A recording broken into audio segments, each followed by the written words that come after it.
Testing, testing, okay. Good morning, everyone. I want to welcome you today to the beautiful city of Bell Gardens. My name is Marco Bárcena. I am the mayor for the city.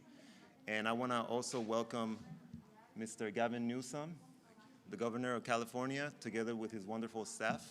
We're very, very happy to have you here today.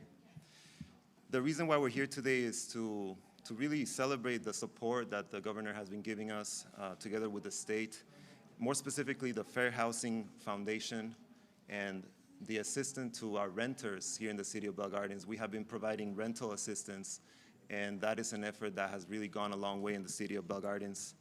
We're helping our community stay housed, basically, during this pandemic and the hardships that we've been experiencing. So we're very, very proud of the efforts. We're very happy with the results. We have processed thousands of applications in the Southeast, not to mention the city of Bell Gardens itself, which is about 78% renters. You know, we have one of the highest, the most highly populated, densely populated cities in the Southeast, in California, and in the entire country. So this is greatly needed in our community, and thanks to the support not only of the governor and the state of California, but also our recreation and community services staff, we've been able to deliver these services directly to our community. I want to also say that when several of our neighborhood cities shuttered the doors, our department was able to step up and really take a hold of the situation and make sure that our community stayed housed.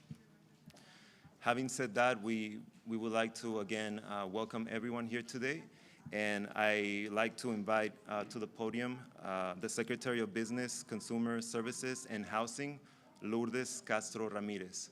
Thank you, everyone. Thank you. Good morning, everyone. Thank you so much, Mayor, for having us in your city. Also, special thanks to Roseanne, the director of this recreation center. Just about 2 months ago, I had the opportunity to be here with Director Velasquez, who runs the state's Housing and Community Development Department. And we were here to really learn about how the city of Bell Gardens, along with a number of community-based organizations, are coming together and really transforming these centers to be centers of resource for those communities hardest impacted by the pandemic. And more specifically, we have a partnership with the city of Bell Gardens to increase participation in the state's rental assistance program. And so today, I'm of course very delighted to be back in the city of Bell Gardens with Governor Newsom to share with you the progress that we are making in terms of increasing the number of families that are being served, but also in terms of increasing the dollars that are going out. And this is largely due to the signing of a new law that Governor Newsom signed just about 2 weeks ago. Since the signing of AB 832, we have seen a dramatic increase in the number of families that are applying for the state's rental assistance program. We have also seen the doubling of the total rental assistance that is going out. And this is really a tremendous, demonstration of the partnership with communities like the city of Bell Gardens, but also the passage of this new law that the governor signed. So I also recognize, as the mayor mentioned, that these communities have been deeply impacted by the pandemic, and communities like the city of Bell Gardens also require that we do everything possible to bring resources and information that is culturally relevant and in their language. And so with that, I'd like to just share a few remarks in Spanish. Primeramente, gracias, alcalde Bárcena, y gracias a Roseanne por organizar este evento.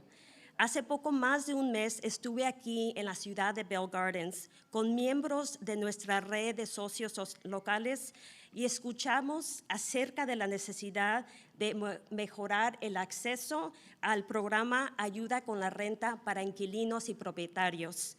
Y hoy tengo el gusto de regresar a esta comunidad con el gobernador Newsom para informarles el progreso que hemos hecho con este programa.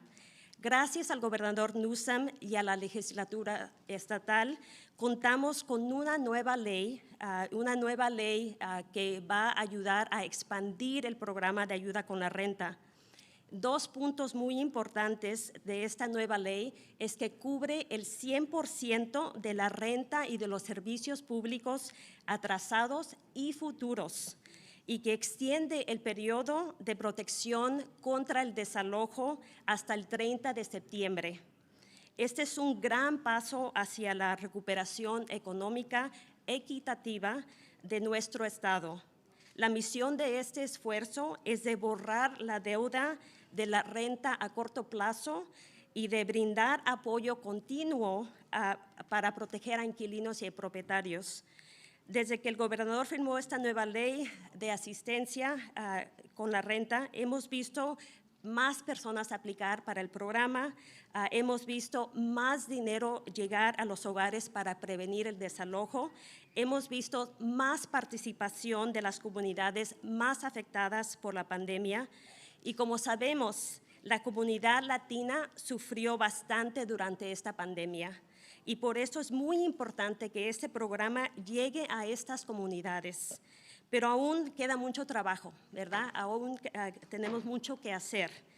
Tenemos hasta el 30 de septiembre para poder aprovechar de los beneficios de este programa. Entonces, hoy es el momento, el gobernador y yo pedimos que soliciten ayuda para este programa. El proceso y la solicitud ha sido simplificada y tenemos más recursos disponibles para ayudar con el proceso. Para terminar, quiero recalcar un punto muy importante. Este programa está disponible a todos los californianos residentes de California, incluyendo a personas que tienen estado migratorio o que están trabajando con sus documentos. Entonces, este programa es para todos. Y ahora, para mí es un gran honor presentar al gobernador que ha luchado incansablemente para garantizar que California regrese aún mucho más fuerte y que ha luchado para brindar ayuda a las comunidades más afectadas por esta pandemia. Por favor, démosle una gran bienvenida al gobernador Newsom.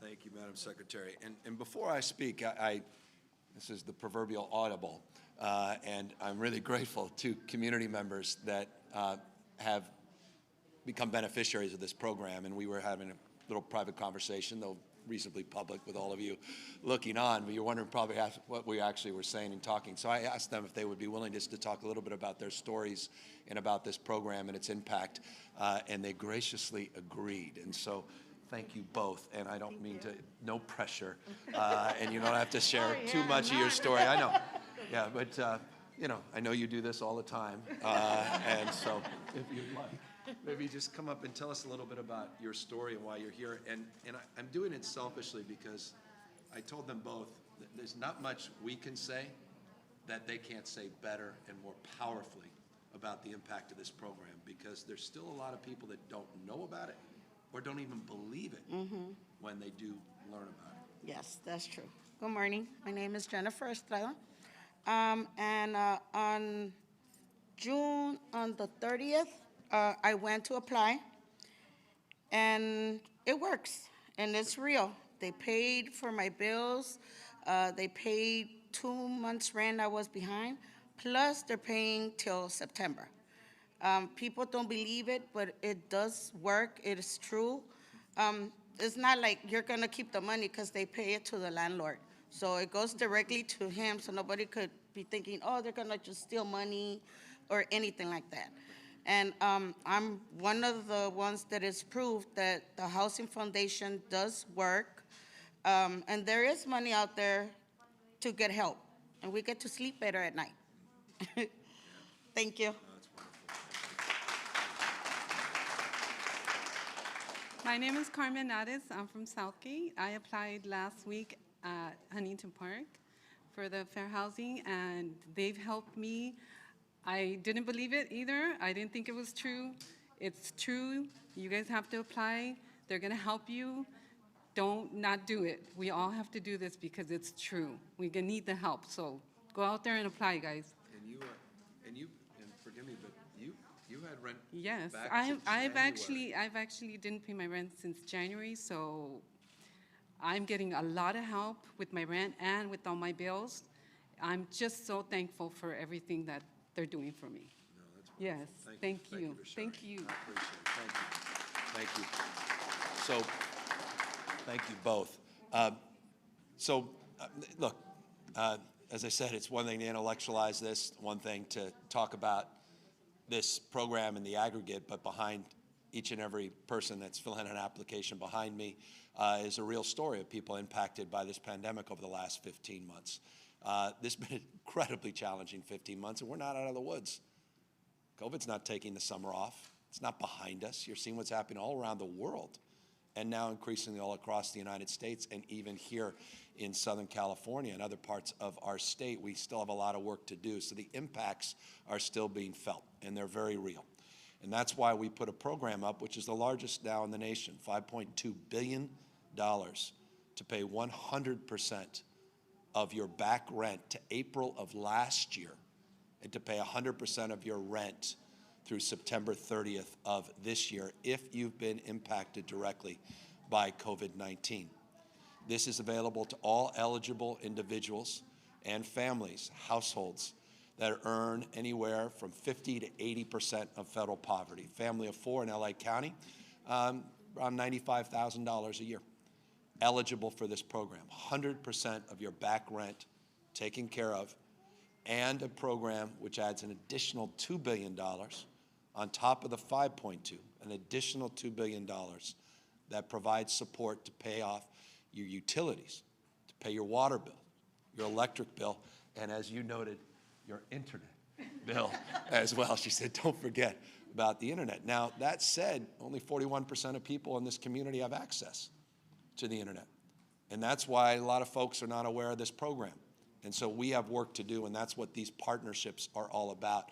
Roseanne, thank you for the opportunity to highlight one of those partnerships here. We have 110 community-based, as our secretary noted, 110 community-based organizations we partner with up and down the state, reaching out, knocking on doors, encouraging people, communities large and small, to fill out an application. If they can't fill out the application because of language barriers or because of other barriers of understanding or just the capacity of patience, because these are long federal applications that are combined with state and local rules and regulations, we have teams of people now that are helping in that process as well.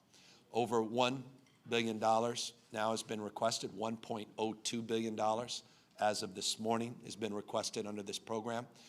We have over 108,000, just shy of 109,000 applications, and we're encouraging others that may not be aware of it or may need a little bit of a push to take advantage of this program. And here's why.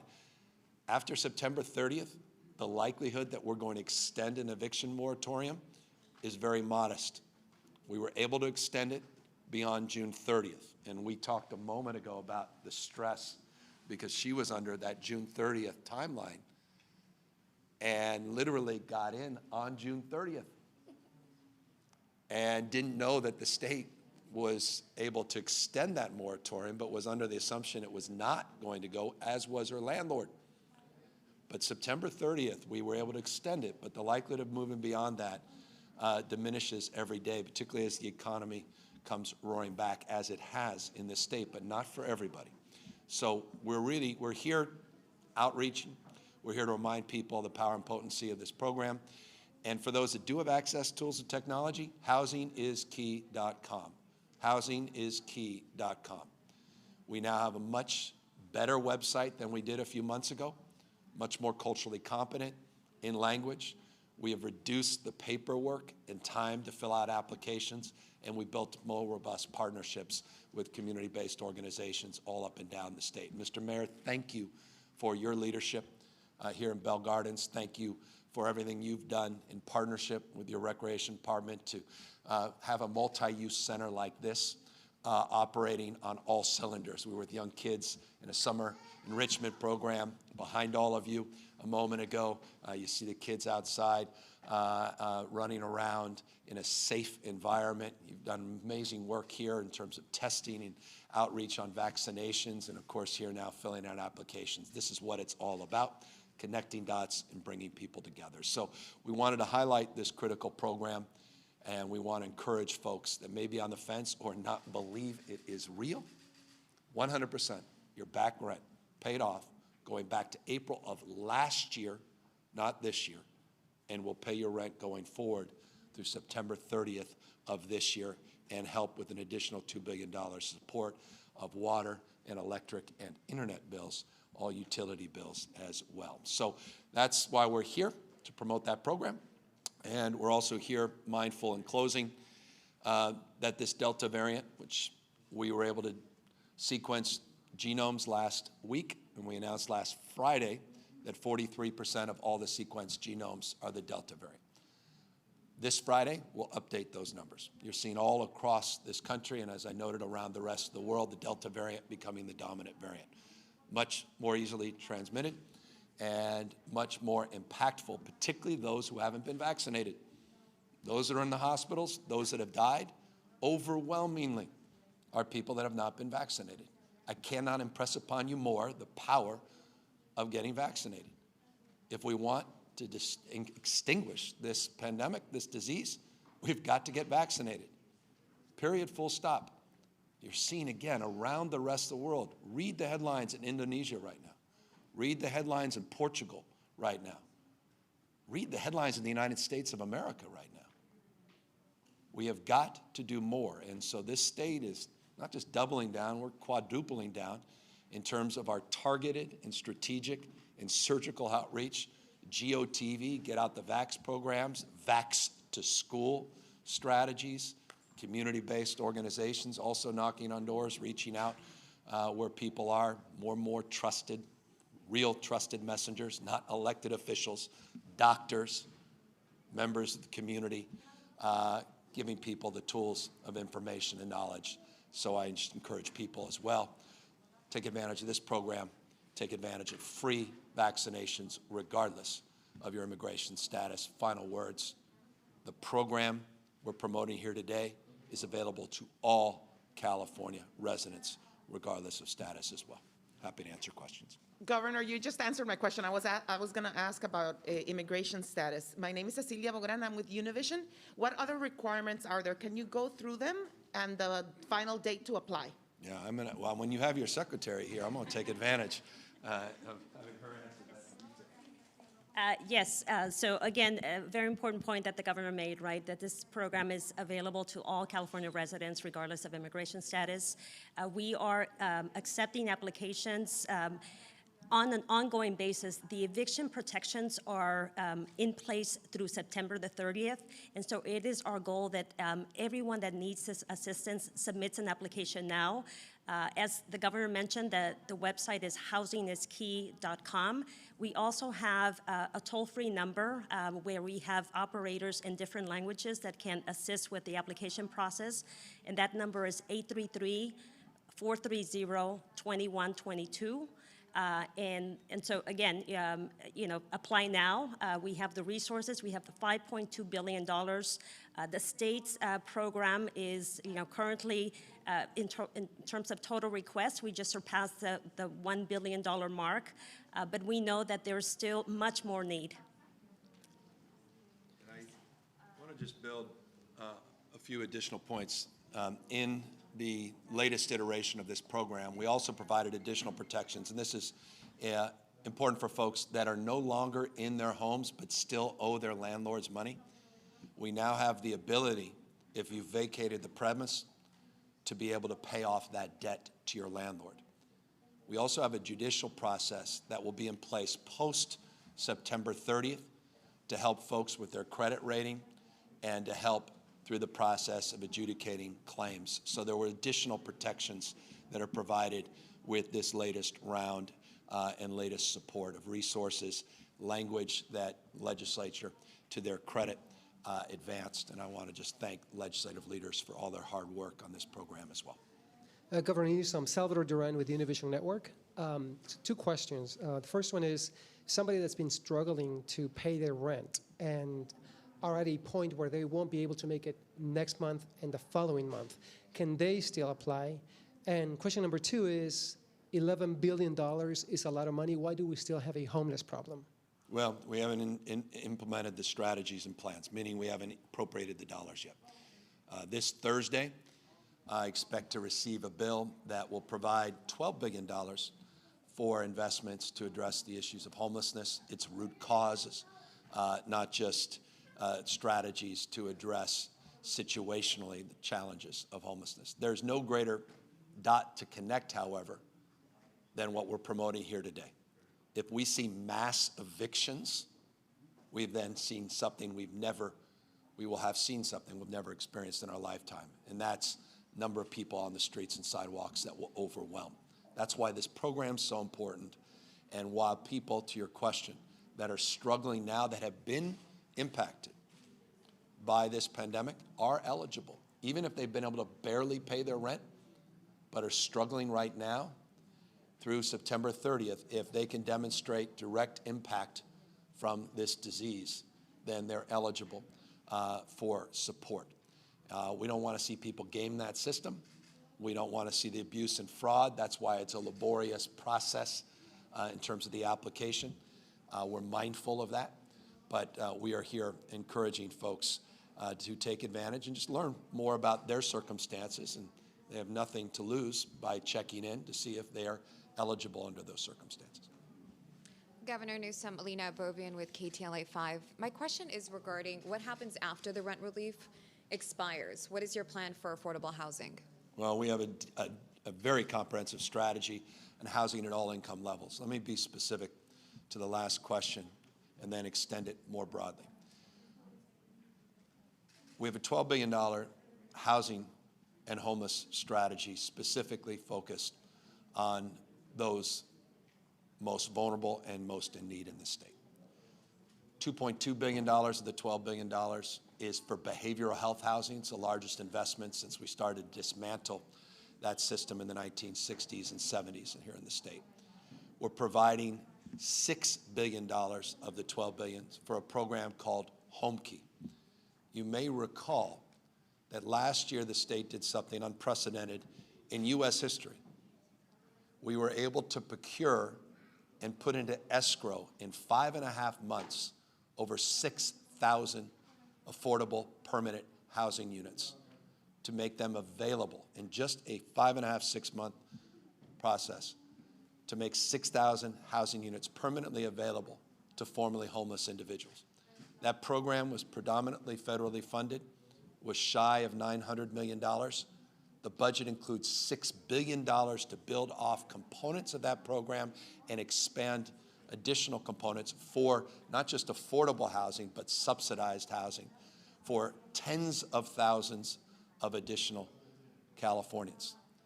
So you can use numerical frame to hold us accountable. We attached to that $6 billion appropriation that I'll sign on Thursday, 42,000 housing units. So I'm being very specific in responding to your question about what our plan is, where the resources are, and how we mean business. In the state's history, the largest investment we have ever made on homelessness is $950 million, and we did that a year ago. This is a $12 billion, 2 to 3 year investment. It's unprecedented.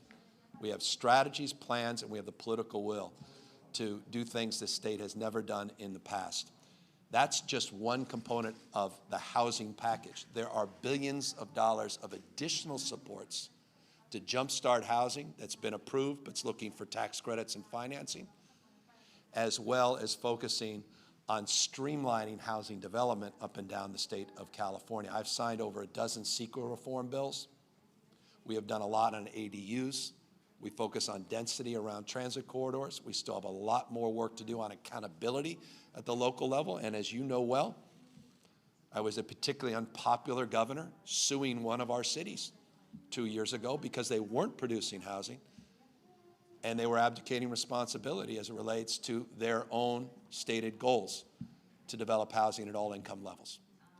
Workforce housing, medium income housing, as well as housing that's market rate, all part of this portfolio and plan. We'll highlight all of that on Thursday as well.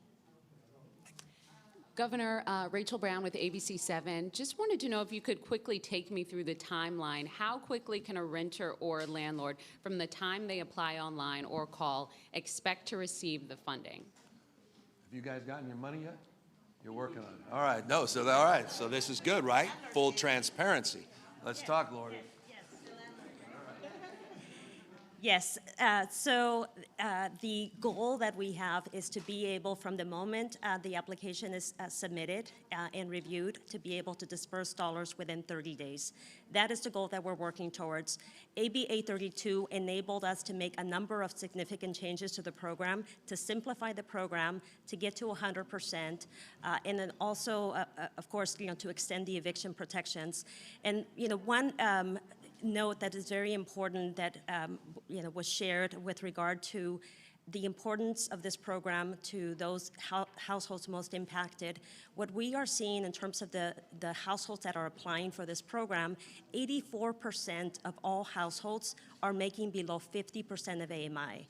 So we know that those low-income households that lost their jobs, that were impacted by the pandemic, that were unable to meet their rent, are benefiting from the program, and it is our goal to ensure that the disbursement, the rental and utility arrears are processed in a timely manner. We are now at about $159 million dispersed. This is doubling from when AB 832 was signed, and so we anticipate that this pace will continue to pick up. I will share that today we launched a public dashboard that will enable us to have transparency and accountability in terms of how we're managing the program.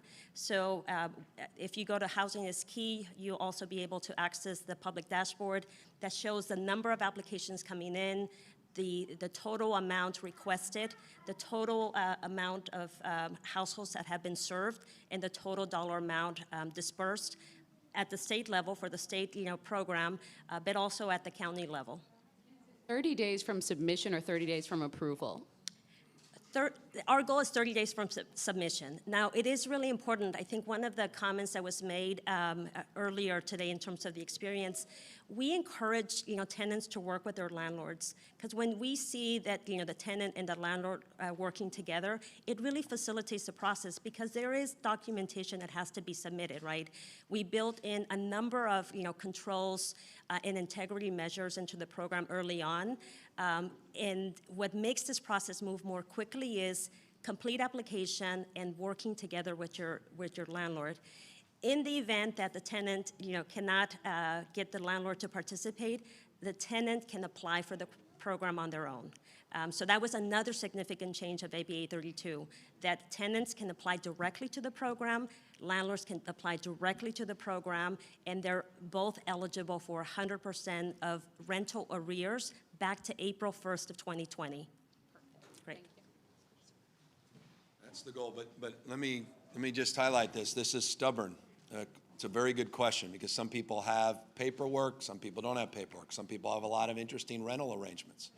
Some people have rental arrangements that aren't codified in legal documents. Some people have rental arrangements with their friends or family members, and there are sharing agreements. So there's a lot of complexities here. Sometimes you have landlords that are compliant. Sometimes they're absolutely reticent to engage. We also have done something that I failed to mention that is important as well.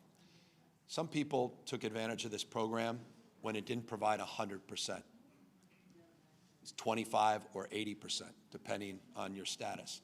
We are automatically topping that off.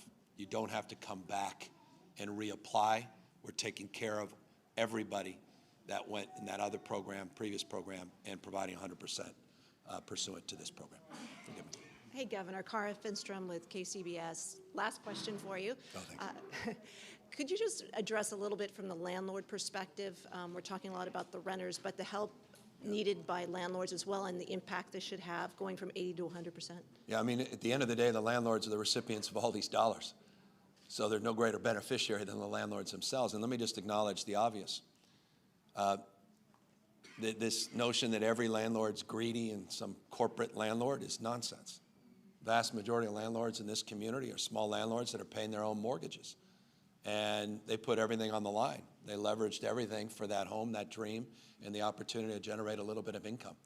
And they're struggling as well with the tenants. And so we're mindful of that, and that's why this program is topping off at 100%. So we want to help the small landlords, we want to help larger landlords as well.